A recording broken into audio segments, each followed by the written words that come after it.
اعوذ باللہ من الشیطان الرجیم، بسم اللہ الرحمن الرحیم۔ انجینئر اویس دورانی جی، یوں تو قرآن کی کئی آیات ہیں جو جگہ جگہ بکھری ہوئی ہیں، لیکن جو ہی کوئی آیت سامنے آئے یا کوئی نئی ڈسکوری ہو تو پھر یہ میرا فریضہ بن جاتا ہے as a humble student of قرآن کہ میں اس کو ہائی لائٹ کروں اور آپ لوگوں کے ساتھ شیئر کروں۔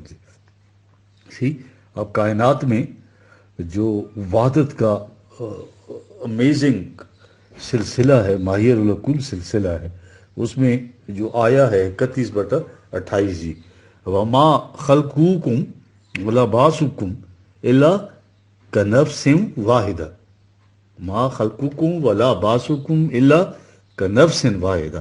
دیکھیں یہ قرآن کا بنیادی فلسفہ ہے، کیا کہ کائنات ہو یا انسانی دنیا، ٹھیک ہے، یہ ایک وحدت ہے۔ ہمیں تو افراد الگ الگ نظر آتے ہیں، مگر قرآن کا تصور یہ کہ پوری انسانیت ایک ناقابل انڈیویزیبل یونٹ ہے، ایک ون انڈیویزیبل ہول ہے، ٹھیک ہے۔ کہتے ہیں نا لہو خورشید کا ٹپکے اگر ذرے کا دل چیرے۔ یہ شروع میں تو یہ نظریہ تھا نا کہ مٹی، ہوا، پانی اور آگ، یہ چار بنیادی عناصر سے کائنات وجود میں آئی ہے۔ اب تحقیقات یہ کہہ رہی ہیں کہ یہ بات غلط ہے، اصل میں یہ ایک ہی عبادت ہے، اسے 4 سے کم کر کے 2 تک لائیں اور مزید تحقیقات جاری ہیں۔ یہ ڈاکٹر عبدالسلام اور وینگ برگ کے نظریے کے مطابق یہ دونوں نے کیا ڈسکوری کی ہے کہ the electromagnetism and weak force which causes radioactive decay in some atomic nuclei are facets of the same phenomena. ٹھیک ہے، the electromagnetism and the weak force which causes radioactive decay in some atomic nuclei are facets of the same phenomenon. ٹھیک ہے، یہ ہے وما خلقکم ولا باسکم الا کنفس واحدہ۔ پوری انسانیت کی تخلیق اور باس یعنی نشأت ثانیہ جو ہے میں نظر تو یہ آئے گا کہ ایک ایک فرد الگ ہے، لیکن انسانیت جو ہے پوری مین کائنڈ ایک وحدت ہے، ایک یونٹی ہے، انڈیویزیبل۔ تمہاری تخلیق اور باس کا نفس واحدہ، ٹھیک ہے، یعنی ایک قابل تقسیم وحدت ہے۔ یہ وحدت انسانیت کا تصور 1400 سال پہلے قرآن دے رہا ہے، یا اس سے زیادہ اور کیا کہا جا سکتا ہے کہ یہ کتاب جو ہے مین میڈ نہیں ہے جی، جو دنیا میں کہیں نہیں ملے گی۔ آپ کا درد میرے دل میں محسوس ہو، یہ ہے ناقابل تقسیم وحدت۔ سائنسی انکشافات انسانی ذہن کو اس طرف لا رہے ہیں۔ اب تو امریکہ میں بیٹھا ہوں انسان یہاں ان ذرائع رسم کے ذریعے تصویر، رنگ، آواز تک سامنے آ رہی ہیں۔ فاصلے کس طرح جو ہے سکویز ہو گئے ہیں، سمٹ گئے ہیں، ٹھیک ہے جی، وحدت ہو گئی ہے۔ چاند پر جانے والے کے تمام حالات زمین پر بیٹھا ہوا آدمی سے لمحہ لمحہ دیکھ رہا ہے جی۔ یہ ہیں وحدت کے روز بروز کے انکشافات۔ تو انسانیت کی تخلیق بھی جس طرح ایک وحدت سے ہوئی ہے، اس طرح سے قرآن کہہ رہا ہے آخر الامر جو ہے ناقابل تقسیم وحدت ہو جائے گی۔ یہ ہے کنفس واحدہ، وما خلقکم ولا باسکم الا کنفس واحدہ کا یہ ترجمہ ہے۔ ان اللہ سمیع البصیر، یہ افسانہ نہیں ہے، تو سن کر اور دیکھ کر کہا جا رہا ہے اس ذات عالی شان کی طرف سے جس کے سامنے اٹرنل ناؤ ہے۔ یہ بات بدو کو بھی اور آئنسٹائن کو بھی کہی جا رہی ہے، ٹھیک ہے۔ اب ٹائم کے سلسلے میں برگسان اور آئنسٹائن کے انکشافات جو ہیں، ٹھیک ہے، یہ آئنسٹائن تو 1879 اور 1950 کی تھیوری ٹائم کی، اس کا امام جو ہے برگسان ہے جی، ٹھیک ہے۔ 1859 1941 میں ڈیتھ ہوئی ان کی۔ ہم نے کل کا دن، آج کا دن، رات صبح سورج نکلنے کے بعد دن، غروب ہونے پر رات، کل الگ اور آج الگ الگ کر دیے ہیں، نظر آتا ہے، ٹھیک ہے۔ یہ ٹائم جس کو ہم نے گزوں پہ تقسیم کیا ہوا ہے، ٹھیک ہے، یہ تو آسانی کے لیے ہم نے گز پر نشان لگائے ہیں، یہ تقسیم اس طرح سے نہیں ہے، ٹھیک ہے۔ یہ برگسان نے کہا تھا، آئنسٹائن نے اسے پروو کیا کہ نفسم واحدہ، کہ نفسم واحدہ۔ اب ایک آیت ہے، اس پہ غور کیجیے، 31/29، الم تری ان اللہ یولج اللیل فی النہار ویولج النہار فی اللیل، یولج، کیا دیکھا کہ یہ رات اور دن، سایہ اور دھوپ، یہ نہ کہیں آ رہا ہے نہ کہیں جا رہا ہے، یہ ایسی چیزیں جو اس طرح سے کسی کے اندر داخل ہو جائے کہ وہ در حقیقت داخل نہ ہو اور ہمیں داخل ہوتی ہوئی نظر آئے. دیکھیں یولجو کا لفظ کیا کمال ہے. کہا کہ دن اور رات پہ نہ دن جو ہے اور رات میں نہ جاتا ہے نہ وہ ہوتی ہے، بلکہ یوں ایک دوسرے کے اندر جاتے ہیں کہ تمہیں نظر آتا ہے کہ جیسے جا رہے ہو. کہتے ہیں برگسان ان آیات پر جھوم اٹھا تھا. ہم تو یہ سمجھتے ہیں کہ سورج غروب ہو گیا، جبکہ وہ تو کہیں غروب ہی نہیں ہوتا. وہ تو ہماری بینائی کی حد اس طرح سے دیکھ رہی ہے. یہ تو نہ کہیں آتا ہے اور نہ جاتا ہے. بس یولج اللیل فی النہار یولج النہار فی اللیل. سمجھانے کے لیے اختلافات تو تمہاری نظروں نے پیدا کی ہیں، ورنہ یہ تو ایک نفس واحدہ کی طرح ہے. درخت کی پتیاں الگ الگ نظر آتی ہیں نا، خزاں میں تو پتیاں نظر نہیں آتی، مگر بہار میں ایک الگ الگ نکل رہی ہوتی ہے، جبکہ پورا درخت ایک وحدت ہے. زمین کو ساکن مانا جاتا تھا. قرآن کہہ رہا ہے وَسَخَرَ الشَّمْسَ وَالْقَمَرَ كُلٌّ يَجْرِي إِلَىٰ أَجْلٍ مُّسَمًّى. 31/29. ساکن نہیں ہے، تیزی سے چل رہے ہیں، ہمیشہ کے لیے نہیں بلکہ ایک معینہ مدد کے لیے. ان اللہ بما تعملون خبیر. قانون تمہاری زندگی میں کار فرما ہے جو اوپر ہے. دیکھیں خارجی کائنات سے نیچے اب انسان کی طرف آیا ہے. اللہ اپنی طرف سے بھی دیکھو. ذالک بان اللہ والحق. ابدیت صرف اس کے قوانین کو ہے. یہ نظریہ ٹھوس حقیقت بن کر سامنے آ جائے گا. ورنہ ما یدون من دون الباطل.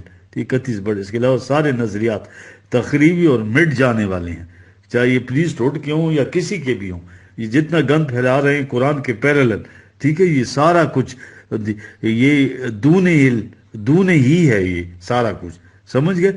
یہ چاہے ان کے لٹریچر ہے یا ان کا جو یہ پریسٹ ہوڈ ہے، یہ سارے کے سارا. ہاں وہ حکم کیا ہے؟ انی اتبع ما یوحی الی. رسول کا اعلان ہے، ٹھیک ہے. اور قرآن کہتا ہے اتبعوا ما انزل الیکم ولا تتبعوا من دونہ اولیاء. یہ بھی یہاں بھی دون ہی آیا ہے، یہاں باطل آیا ہے، ٹھیک ہے. اب اولیاء کو باطل قرآن کہہ رہا ہے. وَأَنَّ اللَّهُ هُوَ الْعَلِيُّ الْكَبِيرُ. الحق کا ثبوت صرف اس کی کبریائی اور الوہیت جو ہے، اس کے قوانین جو آپ نے رکھے ہوئے ہیں ان کو لگاؤ نا، بوری میں بیج رکھے ہوئے ہیں ان کو لگاؤ زمین میں، یا پھر دیکھو کیسے ثمربار ہوتے ہیں، کیسے آپ کو الوہیت اور کبریائی ملے گی، یا اقتدار ملے گا، حاکمیت ملے گی. اس کے قوانین کی ہو تو تمہیں بھی اس طرح بلندیاں اور حاکمیت مل جائے گی. وہ حق ہے. باقی سارے نظام حیات جو ہے تخریبی ہیں یار، جو باقی نہیں رہ سکتے. وہ انسانیت کے لیے بہت خطرہ ہے ان کا. 14 صدیاں پہلے نہیں بلکہ اسی بہت پہلے تک کائنات کی تخلیق کے مطلب تمام جتنی یہ مذہبی کتابیں ہیں، تورات اور دیگر مذاہب کی کتابوں میں، یہ ہندوؤں کی بھی یہی بات سامنے آئی کہ خدا نے کن کہا پھر کائنات وجود میں آ گئی. یہ چاند ستارے پہاڑ دریا سمندر مویشی حیوانات اور انسان بھی، یہ تمام اس شکل میں پیدا ہوئے اور اس شکل میں اس طرح سے پہلے دن سے آج تک چلی آ رہی. یہ پہلا تصور نہیں تھا، بلکہ 250 سال پہلے ابھی تک یا 200 سال پہلے تک آج سے یہی تصور تھا. یورپ کے تمام مفکرین اسکالرز جو ہیں سائنٹسٹ کہ ہاں یہی تصور تھا. اسپیشل کریشن اس کو کہتے ہیں جی، ٹھیک ہے، of evolution, special theory of evolution, ٹھیک ہے. یہ 2 یا 3 صدیاں قبل خارجی کائنات اور انسان کی تخلیق کے متعلق سائنسی تحقیقات کا آغاز ہوا. کل تک مذہبی دنیا اور علم فکر کی دنیا کا ایک مسلمہ تھا اسپیشل کریشن کی تھیوری ہے. اب یہ 3 صدیاں قبل یہ نظریہ ارتقاء نے انکشافات کی ہیں کہ خارجی کائنات انسانوں سمیت پہلے دن سے اس شکل میں سامنے نہیں آ گئی تھی، بلکہ ہر شے کا آغاز کروڈ پست ترین درجے سے ہوا. ارض قرآن کہتا ہے اس کو. ارض کا مطلب پست ترین درجہ بھی ہوتا ہے، ارض کا مطلب تبدی زندگی بھی ہوتا ہے، ارض کا مطلب یہ زمین بھی ہوتی ہے ہمارے والی. ارض کا مطلب وہ لوگ ہیں جو پستی میں گرے ہوئے ہیں، جو مستضعفین ہو گئے ہیں. اب اس کے 40 مطلب ہیں ارض کے، ہر جگہ تو یہ مطلب نہیں لگائیں گے نا جی. پھر ابتدا ہزاروں لاکھوں سال کی منزلیں طے کرتی ہوئی ایوال کرتی ہوئی، یعنی ایوال سے مطلب بنتی اور ابھرتی ہوئی عرفہ ہوتی ہوئی موجودہ شکل میں پہنچی. یہ تخلیق جو ہے ریولوشن انقلاب سے نہیں ہوئی جی، بلکہ ایوولوشن سے ہوئی ہے. ایوال یعنی بننا، ابھرنا، عرفہ ہونا پس درجے سے، اس میں کوئی دوسری شے سے بہتر نکلے، وہ آگے بڑھے. اس طرح سے گریجولی بتدریج سٹیپ بائی سٹیپ مختلف منازل طے کرتے ہوئے ترکبنا ان ترکبنا، ٹھیک ہے، وہ آگے پہنچے. اس سے ویسے تو ڈارون کی طرف منسوب کیا جاتا ہے، مگر اس سے پہلے مسلمانوں نے بھی بڑا کام کیا ہے اس پہ، اور بڑی ان کے کتابیں رسالے بھرے ہوئے ہیں. عالم امر اور عالم خلق جو ہے نا، اس میں ہم جو ہے تو مکس اپ کر دیتے ہیں اور کنفیوژن کریٹ کرتے ہیں. قرآن نے جو ہے نا ایک عالم امر دوسرا عالم خلق کہا ہے. یہ یورپ کا ایک بڑا مفکر ہے پیٹیسن. وہ کہتے ہیں کہ یہ قوم ہمارے مقابلے میں بڑی ایڈوانٹیجیس ہے پوزیشن، کہ ہماری زبان میں تخلیق کے لیے صرف ایک ہی لفظ کریشن ہے، جبکہ ان کے ہاں دو الفاظ عالم امر اور عالم خلق ہیں. یہ الفاظ ان کے ذہن کی بلندی بتا رہے ہیں اس عربی مبین کی کہ کس حد تک ڈیولپ ہو گئی تھی. اس میں ہر جو لیٹسٹ ڈسکوری آتی ہے آپ قائم کر سکتے ہیں اس عربی مبین سے جی، بنیادی اور روٹ کو لے کے. یہ ہے مزہ عربی مبین کا. اب یہ امر سمجھنے کی مثال تو انسانوں کی دی جا سکتی ہے. تو اللہ کے ذہن میں تخلیق سے پہلے ایک تصور، امیجنیشن ہوتا ہے تھا، جیسے کوئی آرکیٹیکٹ بلڈنگ بنانے سے پہلے اس کے ذہن میں ایک نقشہ بنے، اب تو مرتب ہو، بلکہ اس چیز کی جو کنکریٹ شکل ہے، محسوس شکل ہے، ٹینجیبل شکل ہے، ابھی نہیں ہوتی، مگر اس اسکیم کے سارے خد و خال اس خالق کے ذہن میں ہوتے ہیں. تو پھر اسے ڈرائنگ کے ذریعے نقشے پر لاتا ہے. تو تعمیر شروع کرنے پر تخلیق کا مرحلہ شروع ہوتا ہے، یعنی کسی اسکیم کا محسوس شکل میں آنے کا جو مرحلہ ہے جسے تخلیق کہا جاتا ہے، اس کا پہلا حصہ وہ عالم امر ہے. اور اس میں جو چاہتا ہے وہ کرتا ہے. پلان وہ کہتا ہے کہ چینی میٹھی کیوں بنائی، نمک کو نمکیون کیوں کیا، پانی جو ہے تو نشیب کی طرف کیوں بہتا ہے. اب یہ وہ چیزیں ہیں جو اس سے کوئی پوچھ نہیں سکتا جی. ٹھیک ہے نا جی. ہی از ناٹ اکاؤنٹیبل اس پورشن میں، اس دنیا میں، عالم امر میں جی، جو پلاننگ کی دنیا آپ کہہ لیں، جس کو یہ ایکسیڈنٹ کہتے ہیں کہ ایسے ہی آ گیا. یہ تو ان کی سب قرآن کہتا ہے ایسا نہیں آیا، یہ ہم نے عالم امر میں پلان کیا ہے اس کو یار. اور ظاہر ہے کوئی چیز بھی جو قاعدے اور قانون کے تحت عمل میں آئے گی تو اسکیم کا مرحلہ، نقشہ بنانے کا مرحلہ، عالم امر، یہ کتنا اہم مرحلہ ہے. اور یہیں سے بات سامنے آ جائے گی. یہ جو کہا جاتا ہے کہ کائنات اتفاقاً کسی طرح سے وجود میں آ گئی تھی. جو چیز اس طرح سے کسی اسکیم کے ماتحت سوچے سمجھے تصور کے مطابق محسوس شکل یا تخلیق میں سامنے آئے، اسے تو بائی چانس آپ نہیں کہہ سکتے نا جی. قرآن نے اس تصور کو کہ ہر چیز مکمل شکل میں پیدا کر دی تھی، اسپیشل کریشن کی تھیوری کو بنیادیں ہلا کر رکھ دی اس کی. اب چونکہ اس کا آغاز عدم سے وجود میں کیسے آ گئی، اس کے متعلق ذہن انسانی کچھ نہیں کہہ سکتے. اس لیے سائنسدانوں نے کہا بس یہ کسی نہ کسی طرح سے وجود میں آ گئی. قرآن کسی نہ کسی طرح سے نہیں کہتا اس کے ہاں عالم امر ہے. وہ کہتے ہیں کہ یوں ہی بائی چانس وجود میں نہیں آ گئی، بلکہ اس کے خالق نے پہلے ایک اسکیم مرتب کی، ایک نقشہ ڈیزائن اس کے سامنے تھا، پھر اس کے مطابق اس تخلیق کی جو ہے تو ابتدا کی. گویا یہ بائی چانس نہیں بلکہ ایک اسکیم کے تحت ہوئی، اور وہ اسکیم مرتب ہوئی عالم امر میں جی. ٹھیک ہے. اب جب عالم خلق میں آ گئی تو پھر کیا ہوا کہ عالم خلق میں اس کو پابند کر دیا قوانین کے، اور ان قوانین کی پابندی اللہ تعالیٰ بھی کرتے ہیں. ٹھیک ہے، وہ بھی نہیں تبدیل کرتے. لا تبدیل لکلمات اللہ، اللہ کے قوانین میں چاہے وہ فزیکل لاز ہوں یا اقدار ہوں انسانی، ان میں تبدیلی نہیں ہوتی، امیوٹیبل ہے. ٹھیک ہے. اب ذرا آئیے نظریہ ارتقاء ایک پہ ایک نظر تھوڑی سی ڈالے. میں تو کافی ایکسپلین کر چکا ہوں پہلے بھی آپ کو لیکچرز میں، لیکن دیکھیے 1400 سال قبل قرآن کیا کہہ رہا ہے جی. 32/4 آیت ہے، اللہ الذی خلق السماوات والارض وما بینہما. اب یہ بینہما بہت بڑی بات قرآن نے کر دی، یعنی یہ ارض و سماوات اور جو کچھ ان دونوں کے درمیان میں ہے وہ اللہ نے جو ہے تخلیق کیا. کن کہہ دیا، اور ہر شے اپنی شکل میں جس میں موجود ہے وہ وجود میں. کن کا یہ مطلب غلط کرتے ہیں، کن فیکون، فیکون فعل مضارع ہے یار. کن کہا اور وہ چیز جو ہے کمنسمنٹ شروع ہو گئی. ٹھیک ہے جی، فعل مضارع کہا نہیں. تخلیق تو وہ مرحلہ ہے جب کوئی شے محسوس شکل میں سامنے آ جاتی ہے، بات اس سے بہت پہلے شروع ہو جاتی ہے. اگلی آیت میں واضح کر دیا. یہ دیکھ رہے ہیں، یدبر الامر من السماء الی الارض ثم یعرج الیہ فی یوم کان مقدارہ الف سنۃ مما تعدون. یہ 32/5 یہ عالم امر میں اس کی مرتب ہوئی. یدبر الامر من السماء، یہ مدبر کا مطلب جو شروع سے لے کے اینڈ تک اسے جو جانا ہے. دبر کہتے ہیں پش کو. ٹھیک ہے، جو اینڈ تک جائے، جو دبر، غور و فکر کے لیے بھی دیگر سینکڑوں الفاظ تھے. یہ لفظ جو دبر رہا، دیکھیں نا، دال بے رے معنی کسی شے کا آخری حصہ، کسی شے کا انجام آخر میں جو ہو جائے، کسی شے کے نقطۂ تکمیل تک. اس کو سامنے رکھ کر آغاز سے تکمیل تک کے تمام مراحل کو پیش نظر رکھتے ہو، یہ ہے یدبرو. عرض سے سما کے سفر کی رویدات قرآن بنا رہا ہے کہ یدبرو کا انجام کار شے نے بننا کیا ہے. اسکیم وہی کامیاب ہوتی ہے جس میں اسکیم بنانے والا یہ دیکھے کہ آخر میں اس کی ڈیسٹینیشن کیا ہے، اس کا مقصد کیا ہے، اس سے بننا کیا ہے. یعنی ابتدا پر نہ پہنچے بلکہ یہ دیکھے کہ اس سے آخر الامر کیا بننا ہے، اسے سامنے رکھ کر پھر اسکیم کو چلائے. اس کا جو الامر ہے، اس کی جو کائنات کی تخلیق کی اسکیم ہے، اس کے آخری نقطۂ تکمیل کو سامنے رکھ کر اس کی ابتدا کرتا ہے. سما کے معنی ہم آسمان اور ارض کے معنی زمین لیتے ہیں، تو یہ بھی معنی ہے، مگر بنیادی طور پر بلندی، یہ سما بلندی اور ارض پستی کو کہتے ہیں. پہلی اسکیم بلندی پر طے ہوتی ہے، تو تخلیق کا آغاز امر محسوس شکل میں سامنے آ جائے. تو امر جو سما کی بلندیوں میں طے ہوا تھا، اس کو عرض سے یعنی پسترین نقطۂ سے شروع کرتا ہے. اس اسکیم کا آغاز پسترین درجے سے ہوتا ہے. سمجھ گئے جی، یہ بات ہے.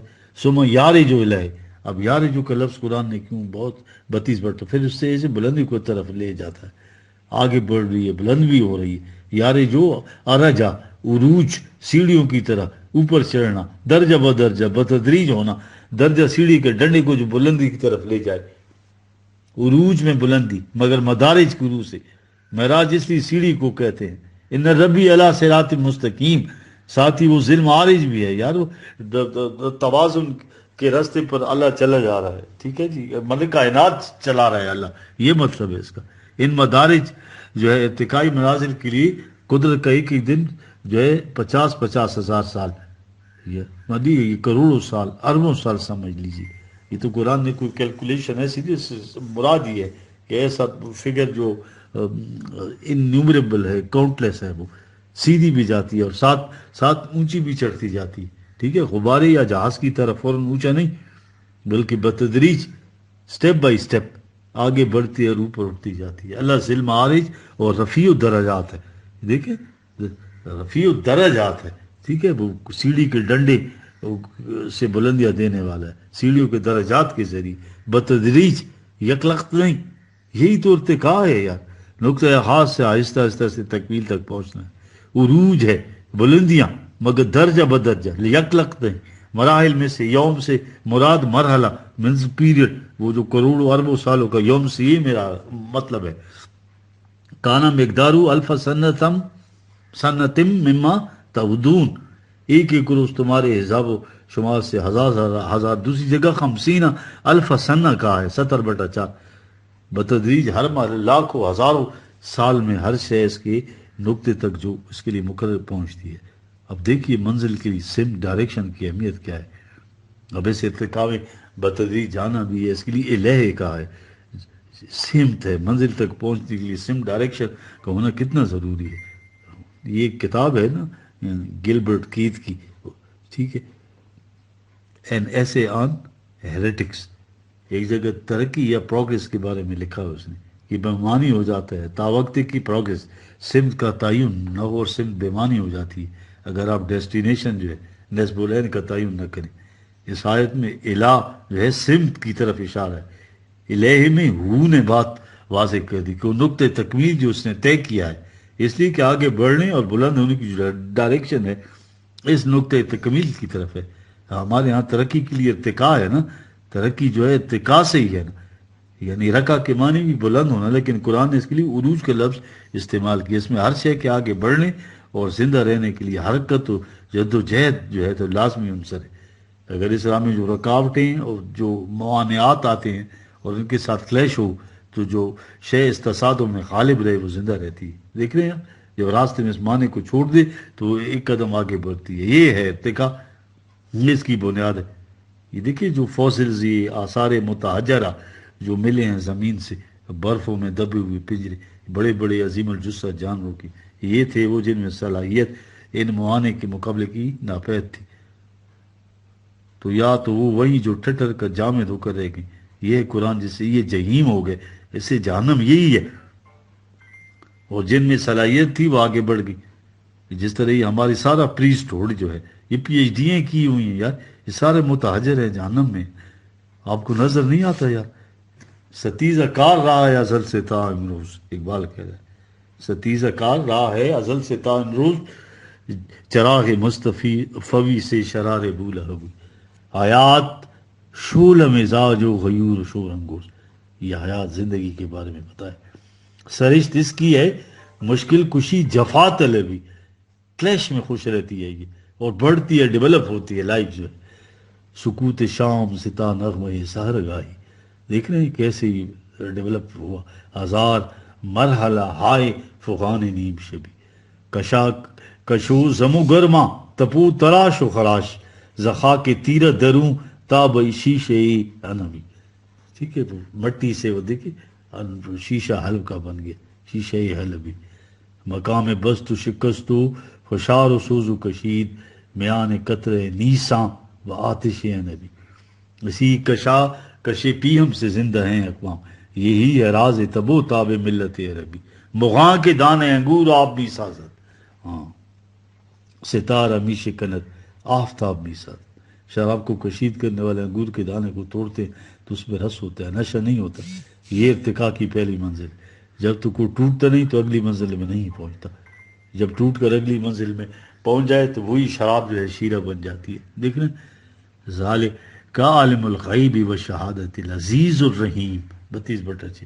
اب اس شے میں جو ممکنات موجود ہیں جس کے لیے آغاز ہوا ہے وہ ابھی تک مشہود ہو کر سامنے نہیں آئی. یعنی یہ مضمر صلاحیت ہے برابر نہیں ہوئی ابھی تک، تو غیب میں وہ جانتا ہے کہ برابر اس نے ہو کر کیا بننا ہے. اسے شہادت کا بھی علم ہے کہ وہ کیا بن گئی، یعنی اس شے نے آخر عمر کیا بنا ہے اور کتنا بن چکی ہے. اس کے لیے وہ شے آگے چلے گی تاکہ غیب مشہود ہو جائے. یہ ہے رحیم. اب اس زرع ناچیز کو پہاڑ بنانے کے لیے قوت کی ضرورت ہے، غلبے کی. پھر ان کو اس طرح سے اس ارتقاء کے راستے پر چلانے کے لیے بڑی قوت اور غرب کے لیے بڑا عزیز ہے. لیکن یہ غلبہ تو نشو و نما کے لیے، اور وہ بھی بلا معاوضہ. پھر اس ڈائریکشن پر چلانے کے لیے اس کے پاس قوت بھی ہے. اصل میں بات یہ ہے کہ محدود انسانی فکر کی جو غلط نگاہی ہے، ہاں اس نے پوری انسانیت کو عذاب میں مبتلا کر دیا ہے. جانوں کو دیکھا اب اس ارتقاء میں اس کی آخری منزل ہے. وہ قوانین فطرت کے تحت زندگی گزار کر انہی فزیکل لاس کے تحت مر جاتے ہیں. اس سلسلہ ارتقاء کی آخری کڑی سمجھ کر انسان کے لیے بھی یہی فارمولہ استعمال کر کے اسے حیوانوں کی صف میں کھڑا کر دیا. یعنی یہ بھی انہی کی طرح زندگی گزار کر مر جاتا ہے. دماغ بڑا اور گردن ہو ٹیڑھی تو ان کی دیکھیے غلط نگاہی کے نتائج بڑے تباہ کن ہوتے ہیں. ساری دنیا کو گمراہ کر دیا. اب زندگی کا نظم العین موت ہوگی، اور حیوانات کے مقابلے میں اور لا انتہا قوتیں کہ ایک ہتھیار سے ساری دنیا کو بھسم کر دے.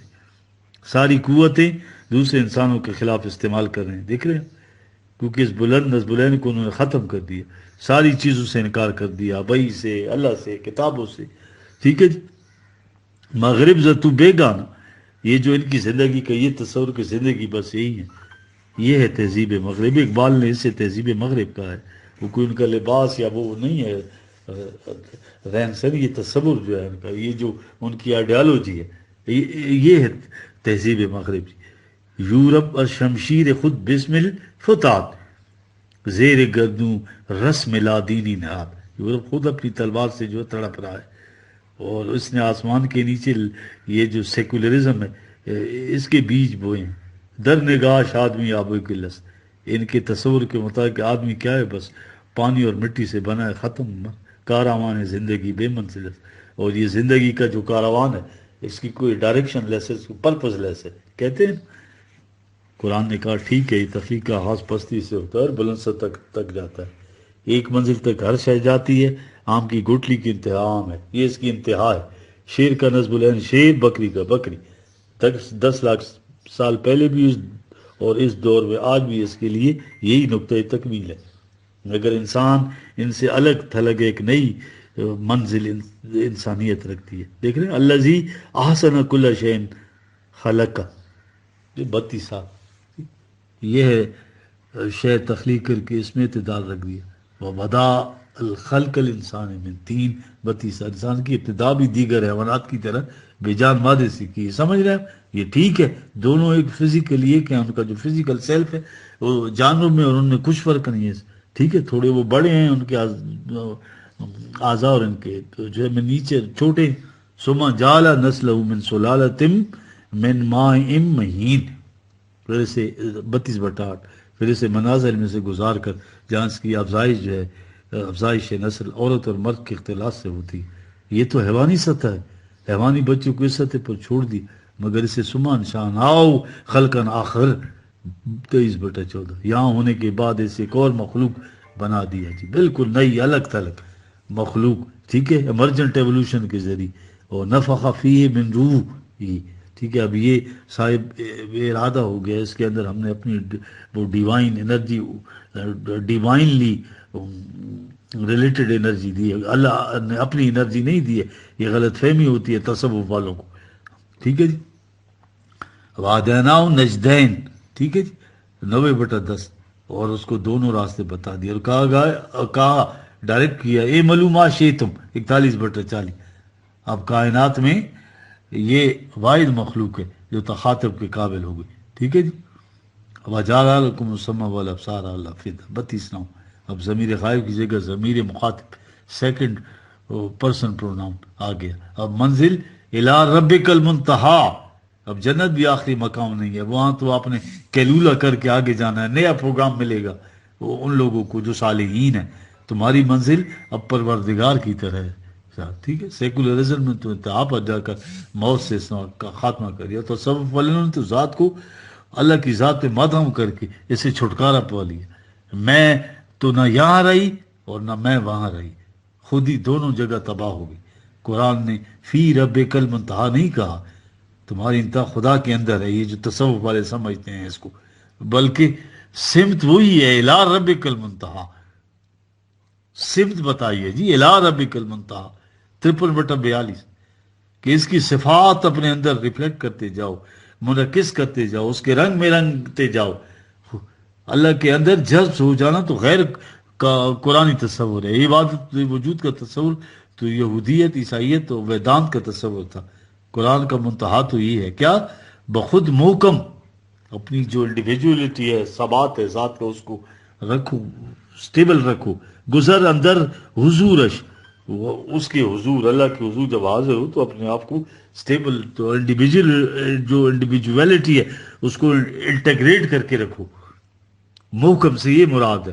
مشونا پیت، اور خیال کرنا اندر بحر نورش، وہ جو اس کا جو اللہ کا نورش، وہ جو روشنی کا اس کا سمندر ہے، کہیں اس کے اندر جو ہے تو رکاب نہ ہو جانا، وہ تو ناپید ہو جاؤ گے، پھر تو تمہاری انڈیویجولیٹی ختم ہو جائے گی. دیکھ رہے ہیں، کہتے ہیں اقبال صوفی تھا، وہ تو صوفی کی جڑ بنیاد وہ کاٹ ان کا نظریہ جو تصوف ہے.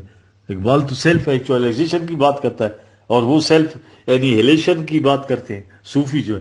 ٹھیک ہے، اصل میں بات یہ ہے جی کہ قرآن کے من جانب اللہ ہونے کا ثبوت جو ہے نا، وہ اس کی تعلیمات ہیں اور حقائق ہیں.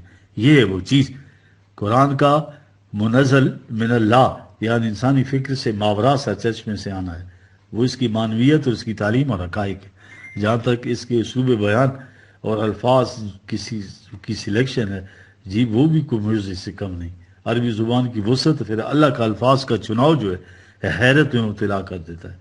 ان کی ایک آیت ہے 29/64 وما ما حاضہ ہل حیات الدنیا اللہ لاوم و لائب. ٹھیک ہے، 29/64 یہ قریبی زندگی ہے حیات الدنیا، اس کی دلچسپی آخرت کے مقابلے میں تو عارضی ہے. ٹھیک ہے، ما حاضہ ہل حیات الدنیا. ٹھیک ہے، یہ تو صرف ایک مقصد کے حصول کا ذریعہ. اس آیت میں کہا گیا ہے وَأَنَّ الدَّارَ الْآخِرَةَ لَهِيَ الْحَيَوَانُ. یہ 29/64 اصل زندگی تو وہ ہے جو اس کے بعد شروع ہونے والی. ذرا غور کریں اس الحیوان پہ. یہ لفظ حیاتن سے ہے اور الحیوان جو ہے یہ مادہ دونوں کا ایک ہے. عربی زبان میں اباب اور اوزان ہوتے ہیں. مثلا فعیل ان کے وزن پر رحیم ہونے، ہر باب کے وزن کے بدلنے سے بنیادی معنی تو وہی رہتے، لیکن ان معنوں میں جو ہے تخصیص ہو جاتی ہے، وسعت آ جاتی ہے، وہ کچھ کا کچھ بن جاتا ہے۔ مثلا حرکت و نمود سے سانپ کو حیاتن کہتے ہیں، وہاں سے یہ حیاتن کا لفظ لیا، اور حیا کا لفظ بھی یہیں سے آیا ہے۔ اب باب بدلو تو فالانوں کے وزن پر آ کر الحیوان ہو گیا۔ فعیل میں تو اس طرح کے درجہ بدرجہ تسلسل سے نا، قاعدے کے مطابق جو پیچھے سے چلا آ رہا ہے، اور کہیں اتقاء کے اندر فجائیت ہو گئی، ایمرجنٹ ایولیوشن ہو گیا، تو ان کڑیوں کے بالکل خلاف کوئی یک نمودار ہو جائے تو یہ فعلان کے وزن پر ہوگا۔ آج کے محققین کہہ رہے ہیں کہ درمیان میں اگر کوئی ایسی شے نمودار ہو جائے جو پچھلی کڑیوں کی پیدا کردہ نہ ہو، یہ ابھی تک معلوم نہیں ہو سکا کہ وہ کیسے ہو جاتی ہے۔ یہی چیز اس میں وہ پستا سائنٹسٹ جو ہے وہ کیا نام ہے